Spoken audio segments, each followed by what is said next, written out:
네, 뉴스를 배달해 드립니다. YTN 뉴스라이더 함께하고 계십니다. 세수를 세 부대 부어달라. 고 노무현 전 대통령을 뛰어넘겠다는 야심찬 각오로 더불어민주당 당권 도전에 나선 97세대 첫 번째 주자입니다. 어떤 민주당의 모습을 그리는 걸까요? 뉴스 핵심 관계자 뉴핵관 더불어민주당 강병원 의원과 얘기 나누는 시간 마련했습니다. 네, 의원님 안녕하세요. 예, 안녕하세요. 강병원입니다. 예, 오래 기다리셨습니다. 아닙니다. 예, 멀리까지 와주셔가지고 감사드리고요.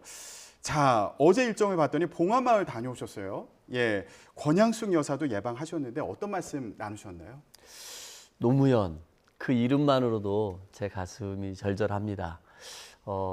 대기업을 다니고 벤처기업을 다녔던 직장인 강병원의 인생을 바꿔주신 분입니다. 그분과 저의 만남은 정말 제 인생을 확 바꾼 운명적인 만남이었는데요. 당대표를 출마하면서 그분께 인사드리는 게 당연한 도리라고 생각을 해서 네. 묘역에 참배하고 권양숙 여사님께 예방을 했습니다. 네. 권 여사님께서 굉장히 좀 기쁘게 맞이해 주셨고요. 굉장히 이런저런 얘기를 말씀해 주셨는데 핵심은 강 의원이 젊으니까 역동적인 전당대회가 될 것 같다. 그래서 국민들의 관심도 상당히 높아질 것 같고 예.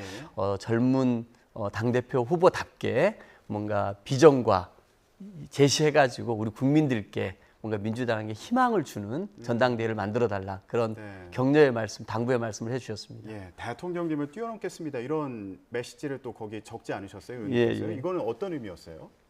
저는 이제 우리 정치가 보면 우리 당이 많은 국민들에게 신뢰를 잃고 있습니다.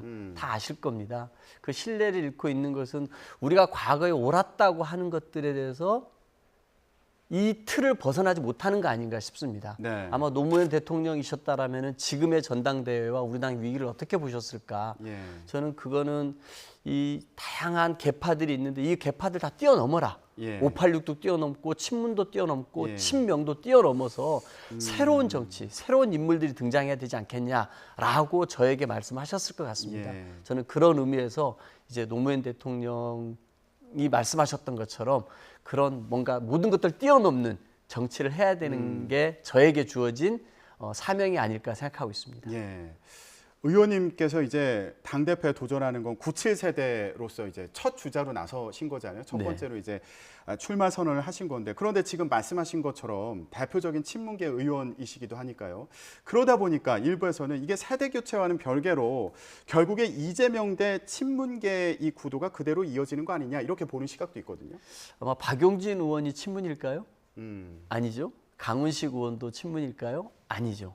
또 새롭게 등장하겠다고 하는 박지원 전 비대위원장도 친문 계파와 무관합니다. 예.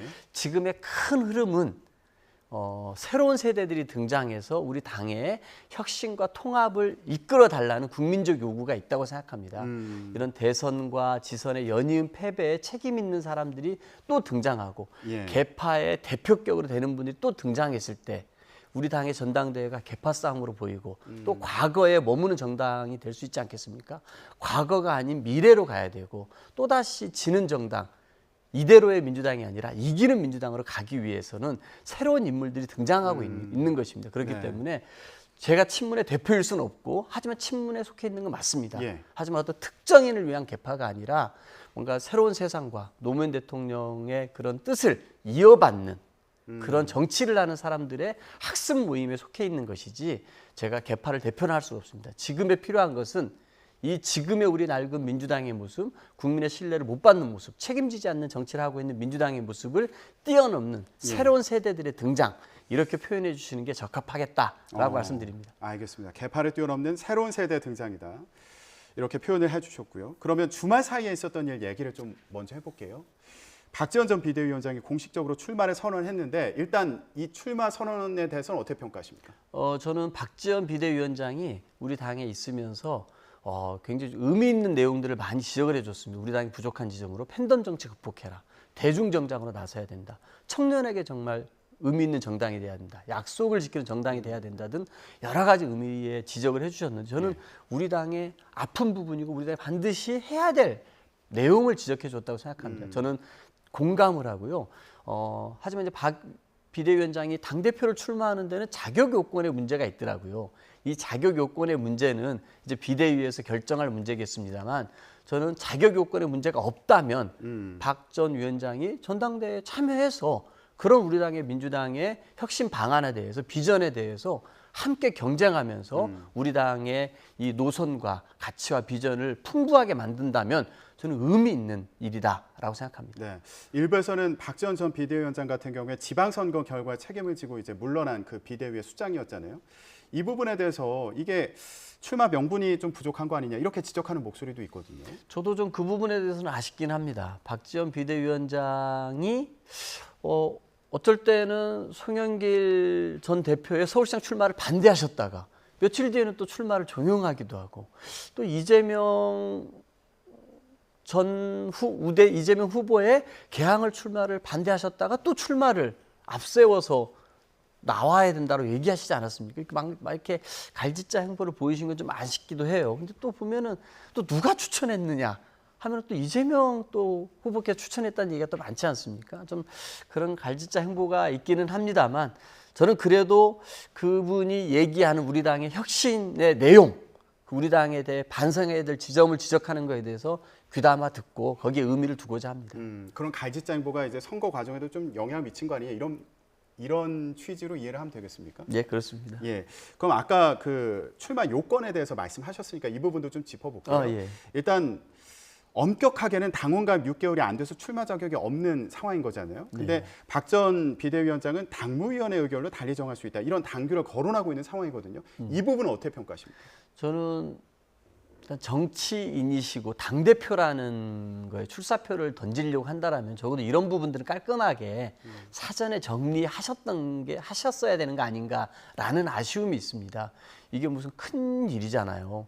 이 더불어민주당의 170석 의원의 대표가 되겠다라고 출사를 하는데 이런 조항에 대해서 깔끔하게 고민을 못 하신 거 아닌가 싶어요. 일단은 출사를 했지만 의사를 밝혔지만 이 조항들에 대해서는 뒤늦게 문제 제기를 받고 알게 되신 거 아닌가 싶은 네. 그런 생각이 좀 있습니다. 그래서 미리 알았어야 된다 이런 말씀이시죠? 네, 저는 적어도 이런 부분들에 관해서 자기가 출사를 하려고 했으면 이런 것까지 그럼 있다. 그럼에도 불구하고 하려고 한다라고 했으면은 더 깔끔하지 않았겠습니까?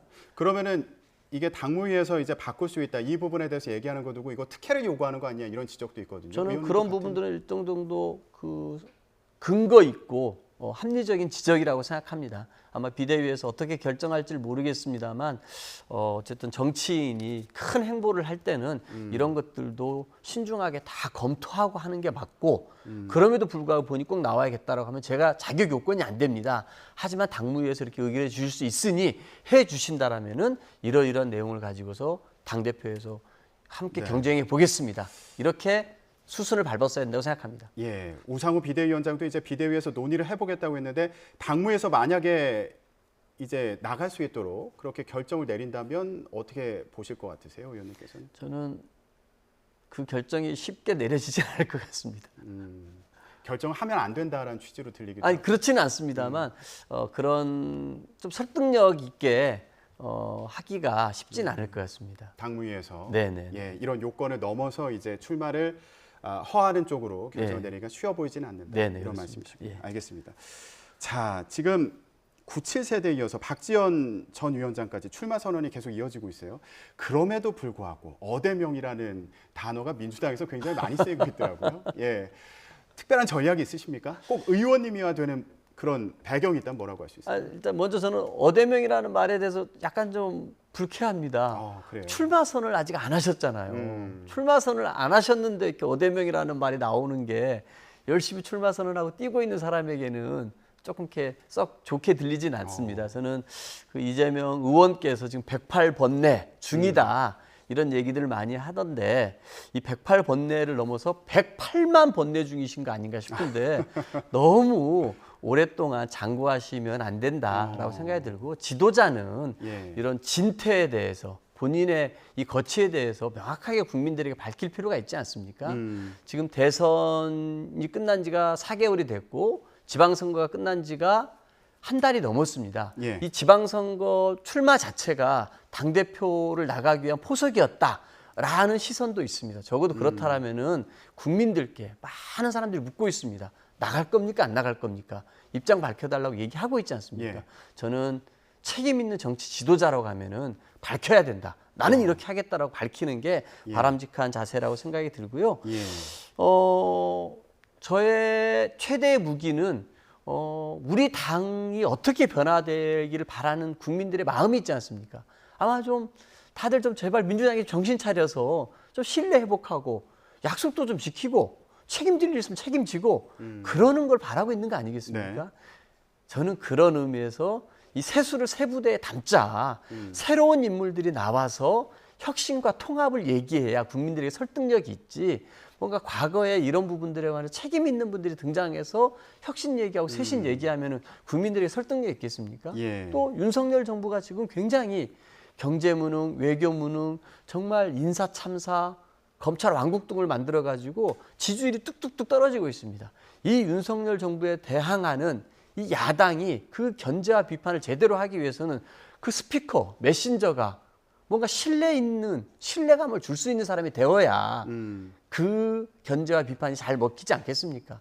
근데 여전히 우리 당의 뭔가 대표가 그런 부분들에서 국민의 신뢰를 좀 못 받는다라면 그 말들이 저는 설득력이 못 갖는다. 네. 그렇기 때문에 우리 당이 저렇게 윤석열 정부가 죽쓰고 있는데도 우리 당 지지율이 안 오는 이유도 거기에 있는 거 아닌가 싶습니다. 박용진 의원님 같은 경우에는 이재명 의원에게 세게 붙어보자 이렇게 얘기했던데 의원님 말씀 들어보면은 나오면 안 된다. 지금 108만 번뇌 중인 것 같다고 말씀하셨는데 그 결론은 불출마해야 된다. 이 말씀으로 이해가 되거든요. 저는 선동열 투수입니다. 이재명 의원님은 선동열 투수, 국보급 투수입니다. 근데 그저께 던져가지고 제구력에 난조가 있어가지고 패전이 됐어요. 어저께 던졌는데 또 뭔가 잘 안 맞아서 패전 투수가 됐습니다. 오늘 또 나가가지고 패전 투수가 돼야겠습니까? 이 국보급 투수가 5일만 쉬고 다음에 선발 투수 나오면 승리 투수가 돼요. 제가 이 이틀 동안 팀을 잘 정비해가지고 정말 우리 막 이렇게 연이은 패배에 실망해 있는 우리 팬들에게 우리 잘할 수 있습니다. 이번에 이길게요. 라고 할 수 있는 신망을 주게끔 팀을 잘 만들어 놓겠어 구단을. 예. 그 뒤에 5월 뒤에 출전하셔가지고 승리 투수가 되시면 우리 국민들이 얼마나 좋아하시겠습니까? 예, 아직은 당대표에 나서 그런 상황이 아니다. 이런 말씀 해주셨고요. 자, 의원님. 그런데 이런 상황에서 아까 이제 불쾌하다고 하셨지만 이재명 의원이 나오면은 이거 경쟁력이 상당한 거 아니냐 뭐 이런 분석들이 있으니까요. 그래서 나오는 얘기가 97세대들이 힘을 합칠 가능성에 대해서도 여러 이제 분들이 궁금해하고 있는데 의원님도 그 올리신 글을 보니까 함께 힘을 모읍시다 이런 글을 올리셨더라고요. 물론 예. 그 단일화에 대한 얘기는 아니겠지만 저도 아직 이른 얘기라고 생각은 합니다만 단일화 가능성은 열어두신 건지 만약에 그런 수순으로 간다면 어떤 기준이 가장 중요하다고 보시는지. 제가 그 세술은 세 부대에 담자고 말씀드리지 않았습니까? 세술 강병원이 나왔고 박용진이 나왔고 강훈식이 나왔습니다. 근데 이 술 맛이 어떤 맛이 맛을 보시지 못했어요.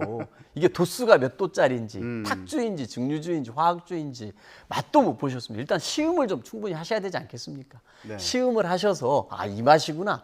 또 이런 맛이 나네. 또 이런 증류주네. 이렇게 좀 시음을 좀 충분히 하신 다음에 그 다음에 소맥으로 가도 늦지 않습니다. 이제는 충분하게 한번 각자가 어떤 비전을 가지고 우리 당을 이끌려고 하는지 시음할 기회를 주십시오. 저희가 열심히 저는 이런 맛입니다라고 국민들께 얘기하겠습니다. 그 시점은 언제쯤까지 봐야 되는 건가요? 전당대회 기간에서? 일단은 17일이 후보 등록이고 29일이 컷오프니까요. 예. 이때까지도 기간이 있고요. 8월 28일이 또 전당대회 아닙니까? 예. 그러면 만약에 저희 셋이 그 당대표를 놓고 겨루게 된다라고 하면 끝까지 가야죠. 근데 만약에 이제 이재명 의원께서 뒤늦게나마 결단하셔서 출마 선언을 하신다라면 오늘이라 하신다 그러면은 컷오프에서 97세대가 둘이 들어갔다고 하면은 그 서로께 나의 뭐 가치와 비전을 경쟁을 하고 그 뒤에 한번 이렇게 단일화 할 수 있다 저는 생각합니다. 네, 알겠습니다. 그래서 이런 생각이 좀 필요한 것 같아요. 아마 이번 주 내에 한번 박용진 의원하고 한번 통화를 했고 강훈식 의원하고도 통화를 했는데요.